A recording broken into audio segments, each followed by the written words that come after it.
Eccoci qua, cari telespettatori, come avevamo preannunciato, una pagina dedicata a pensionati, pensionande, soprattutto parliamo al femminile, pensionate, signore anziane di una certa età, ma anche persone che lavorano. Perché? Perché si tratta di un momento molto importante, c'è anche una ricerca e ve la presenterà in modo particolare chi si occupa di queste questioni, quindi non poteva che non essere Rosanna Vettella, responsabile del coordinamento donne e della segreteria dello SPCGL del Veneto. Ben arrivata.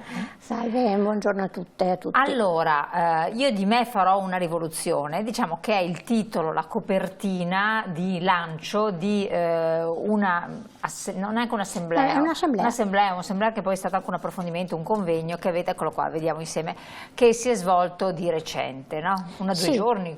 Sì, il 29 e il 30 di maggio a Roma si sono riunite ben 380 donne pensionate di tutte le regioni per fare la nostra assemblea, che almeno una viene fatta tra un congresso e l'altro. Insomma, è importante radunare. Qua vediamo la foto che c'era anche un bel po' di gente. Sì, radunare un po' tutte le compagne per ascoltare la loro voce un po' da tutte le realtà territoriali e capire quali sono le problematiche, che cosa si è raggiunto anche come obiettivi che ci si era dati e poi anche approfondire certi temi. Insomma, è sempre una 2 giorni ricca di interventi, ricca anche di ospiti, e in questo caso abbiamo avuto una ospite d'eccezione, che è Lidia Ravera, che ha presentato e ha raccontato il suo ultimo libro, che è questo Age Pride, no? L'orgoglio dell'età, che poi è l'orgoglio della terza e quarta età. Aspetta che lo faccio. Beh, a parte che dovremmo avere anche la copertina noi, questo qua comunque la facciamo vedere, eccolo qui, credo che ci sia anche la copertina tra le nostre slide, però comunque è sempre un libro la vita finisce quando tutto si ferma, come atlete dobbiamo muoverci con lei, imparare il suo passo, accelerare, rallentare a comando, rifletterci e poi spiccare il balzo necessario a non essere disarcionate. Bisogna restare agili, non giovani, agili, flessibili, bisogna imparare a muoversi a tempo con il tempo, senza ostinarsi nelle imitazioni di modelli scaduti, ma senza nascondersi, soprattutto senza nascondersi. Questa sono parole importantissime. Molte anziane, ma anche molti anziani, insomma, quando raggiungono la terza o quarta età si vergognano, no? Pensano di essere un peso per la società, oppure vengono considerati tale, e invece davvero grazie alla tecnologia, grazie agli stili di vita che sono cambiati, grazie a tutta una serie di cose, siamo noi, io sono della terza età, insomma, siamo privilegiati. Rispetto ai nostri genitori, no? E ai nostri nonni, e davvero possiamo permetterci di pensare a una quarta età senza angosce, senza paure, e appunto bisogna rimanere agili, flessibili a cosa? Ai cambiamenti, perché i cambiamenti al giorno d'oggi ci sono in continuazione, cose che mai avremmo immaginato ci accadono e dobbiamo essere pronti, quindi flessibili, agili, per affrontare, resilienti, per affrontare tutte le difficoltà che si presentano. Qua in modo particolare c'era anche Mina Cilloni, che è la responsabile del coordinamento donne SPCGL nazionale, che ha puntato l'accento di trovare sui nuovi linguaggi e le nuove attenzioni e i nuovi bisogni. Nuovi linguaggi perché? Sì, perché appunto tutto cambia, niente è fermo e non si può rimanere ancorati a stereotipi, pregiudizi del passato, ma veramente guardare al presente, ma anche e soprattutto al futuro, con ottimismo, con come dire, serenità e con orgoglio soprattutto. Io ci sono arrivata intanto, ecco. Che è una cosa di poco conto. Sì, no, ma insomma, guardiamoci attorno, ormai Leggevo proprio un titolo anche oggi, c'è anche un romanzo fatto qua da uno scrittore padovano, no? Sui sessantenni, che ormai un sessantenne è giovane, relativamente giovane, no? Davvero può fare ancora tanto.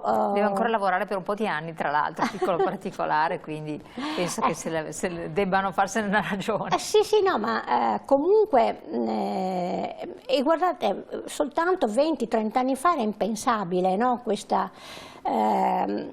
Questo modo di guardarci e di vedere il mondo, no? completamente diverso.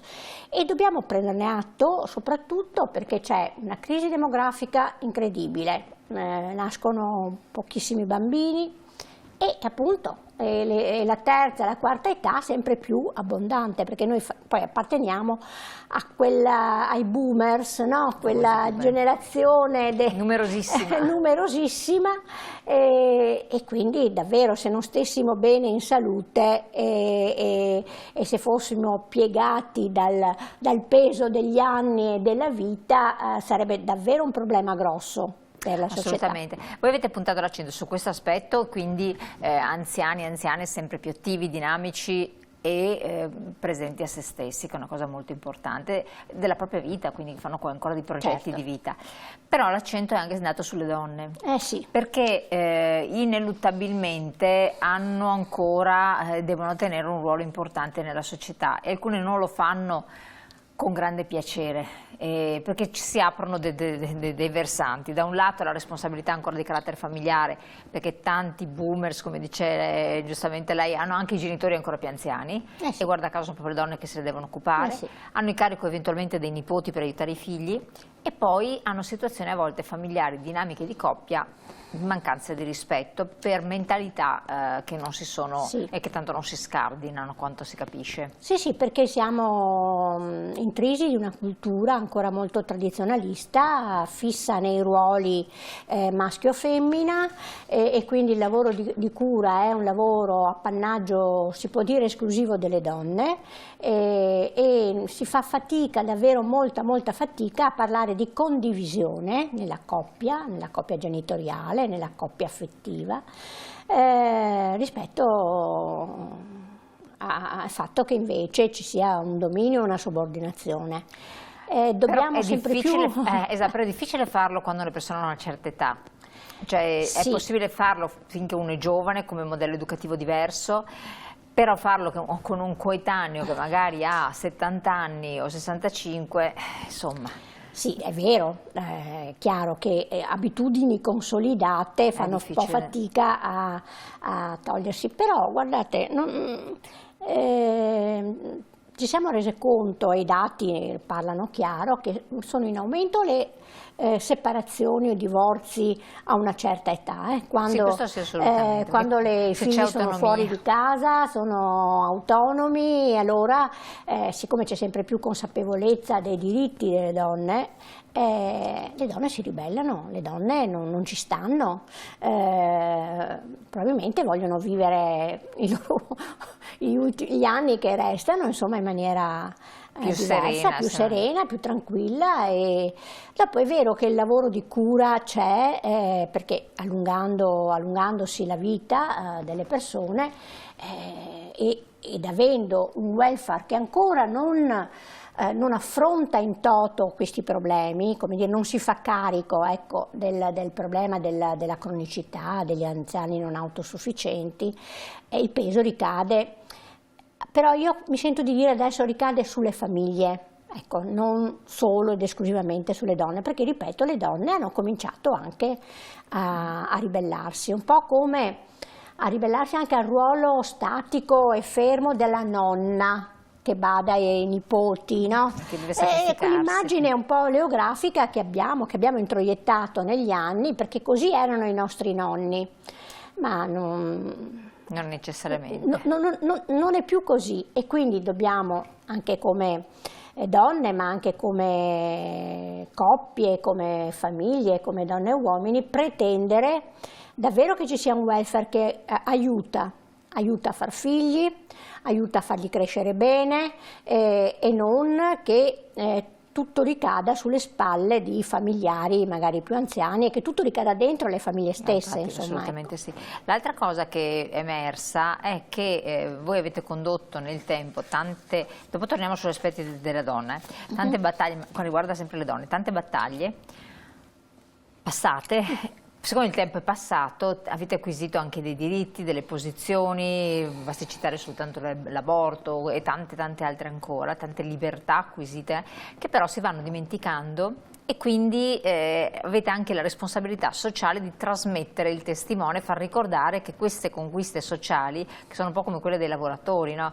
Se non se ne ha contezza, si rischia che si perdano. Soprattutto poi se c'è chi le attacca quei diritti per cui noi, la nostra generazione, si è battuta negli anni 70, insomma, e ha prodotto una società davvero molto evoluta dal punto di vista dei diritti civili, dei diritti sociali, e che adesso vengono messi in discussione. E le nuove generazioni danno tante volte per scontato certe libertà, certi diritti, perché non li hanno conquistati loro, no? Se li sono trovati, per loro quella è la realtà. E allora noi siamo la memoria, siamo la loro memoria, dobbiamo non stancarci di spiegare che cosa ha significato, per esempio, conquistare il divorzio, il nuovo diritto di famiglia, l'interruzione volontaria di gravidanza, i consultori familiari, il sistema sanitario nazionale, insomma tutta una serie di riforme grandissime che abbiamo fatto negli anni 70, che abbiamo ottenuto negli anni 70, e ripeto, certamente la forza delle donne è stata importante in quegli anni, ma è stato tutto un movimento di lavoratori e lavoratrici che ha permesso tutto questo. Assolutamente sì. E qua andiamo all'altro aspetto che avete affrontato e che, sul quale c'è anche una ricerca a livello nazionale, le forme di violenza di genere nella popolazione anziana. È un tema molto delicato proprio perché si parla di persone anziane, non ci si va neanche a pensare che possano esserci queste anche escalation di violenza. In realtà purtroppo sentiamo parlare di femminicidi anche tra coniugi di una veneranda età, però succedono, e purtroppo ci sono violenze proprio anche nei confronti degli anziani da parte dei figli stessi, dei familiari, forse dovute anche all'esasperazione. Dopo non voglio entrare nel merito perché bisogna vivere certe cose per capirle fino in fondo, però c'è una degenerazione dei rapporti. Questi dati che vediamo adesso nella slide sono abbastanza inquietanti, no? Sì, allora diciamo che questa indagine, che è stata prodotta dallo SPI nazionale e l'ha svolta all'IRES Emilia Romagna, è stata un'indagine su circa 8.000 soggetti in tutta Italia, compilati online in gran parte e una piccola parte anche in cartaceo. Naturalmente a questo questionario hanno risposto soprattutto donne, il 77,1%, e però è stata data la possibilità di rispondere anche agli uomini, infatti avevano un percorso particolare con delle domande ad hoc, insomma, rispetto al tema violenza sulle donne. Devo dire con un certo orgoglio, insomma, che noi come regione siamo quelli che hanno risposto a più questionari, insomma ci siamo impegnati tutti a fondo. È venuto fuori che il 64,8%, prima in alto, il 64,8% ha subito almeno una tipologia di violenza nella propria vita. Sì, perché non è che si parla solo della violenza nell'età anziana. In questo questionario era rivolto a tutti, potevano rispondere tutti, e sappiamo che le donne, se ognuna di noi guarda alla propria vita, al proprio vissuto, un qualche tipo di violenza lo ha subito, anche soltanto a certi apprezzamenti pesanti, no? Quando si è giovani, quando si è giovani, oppure incontrare maniaci per la strada, palpeggiamenti nei mezzi pubblici, non so, no? E queste sono violenze. perché tutti pensano, quando si parla di violenza, la violenza, il femminicidio. Quello è l'atto ultimo e che ci auguriamo ne succedano meno possibile, anche se poi questi giorni abbiamo letto, no, e visto dei fatti veramente atroci. Però la violenza, ripeto, c'è sotto tanti punti di vista. Allora c'è quella, appunto, come dicevo, le molestie. Infatti dopo qui c'è lo spaccato proprio delle varie analisi. Sì, questo è il totale, certo. Il totale. Invece abbiamo almeno un comportamento di abbandono o di negligenza da parte di degli anziani che si sente abbandonati. Questo è rivolto soprattutto agli anziani, no? Oppure una minaccia o un'aggressione sessuale, il 63,1%, però il 63,1% dice no, mai, solo il 36,9% lo ha subito almeno una volta nella vita. O un comportamento persecutorio, il 25,5%, almeno una volta nella vita, e almeno un'azione di dipendenza economica. Ecco, uno dice: cosa c'entra la dipendenza economica con la violenza? C'entra, e come?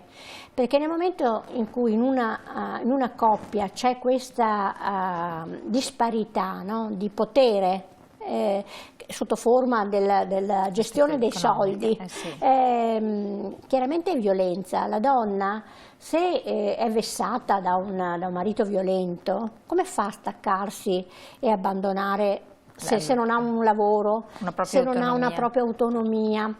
E si faceva proprio l'esempio, adesso non so se l'abbiamo qua nella slide, no?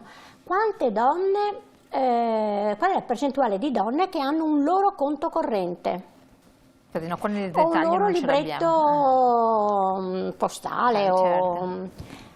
Perché quando una si sposa sembra come che non si possa avere un'autonomia economica, ma che bisogna tutto mettere insieme.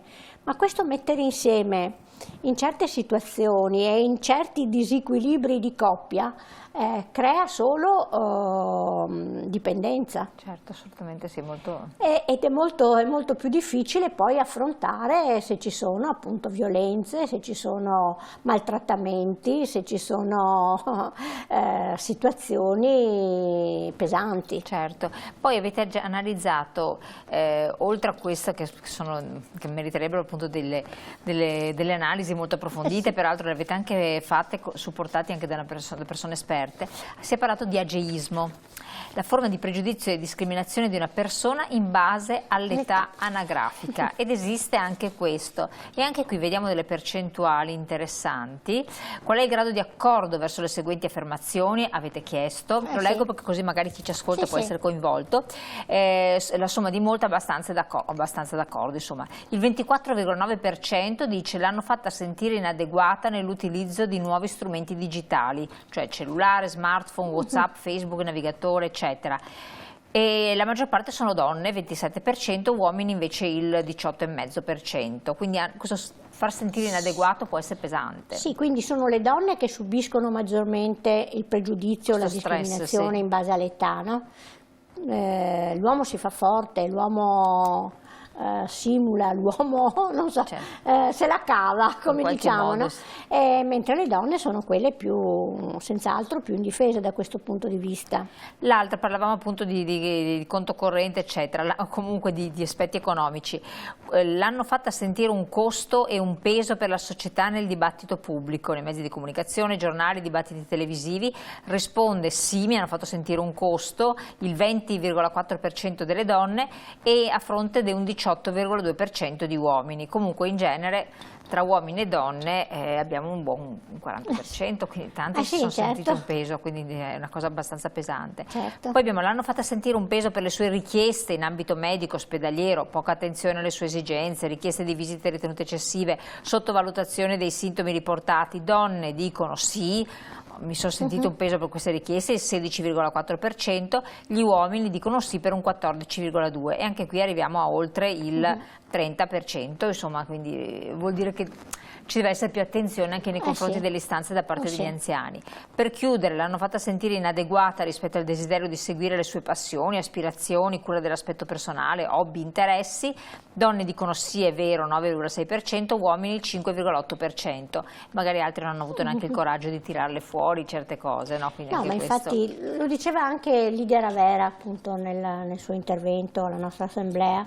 Le donne hanno un comportamento che devono a tutti i costi piacere, esatto, cioè essere oggetto di desiderio, no? Gli uomini non hanno questo.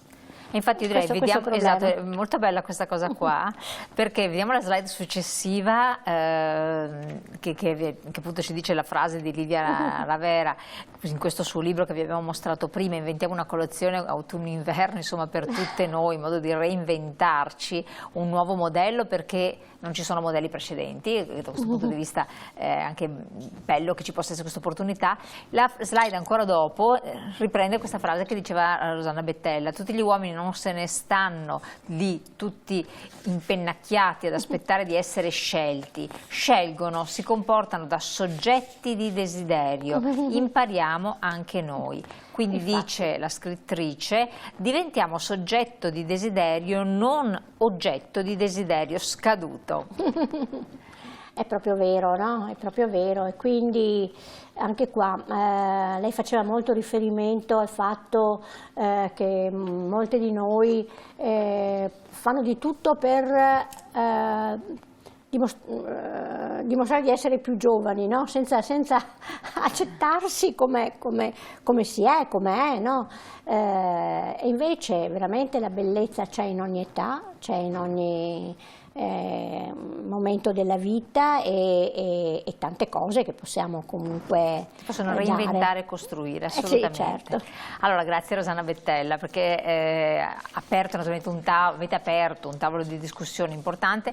Ovvio che non c'era prima, perché prima non si arrivava così in là nel tempo, anche in modo anche molto attivo e dinamico, per cui questi temi li riaffronteremo ancora insieme. E detto questo, io vi lascio, ringraziamo ancora la nostra segretaria di essere stata qui con noi, segretaria, perché in realtà anche oltre che responsabile non sono più ah, no, ecco, responsabile coordinamento donne, sono rimasta alla fase precedente, e a voi lascio invece alla pubblicità, perché poi noi ritorniamo in studio con i nostri approfondimenti. Grazie. Grazie.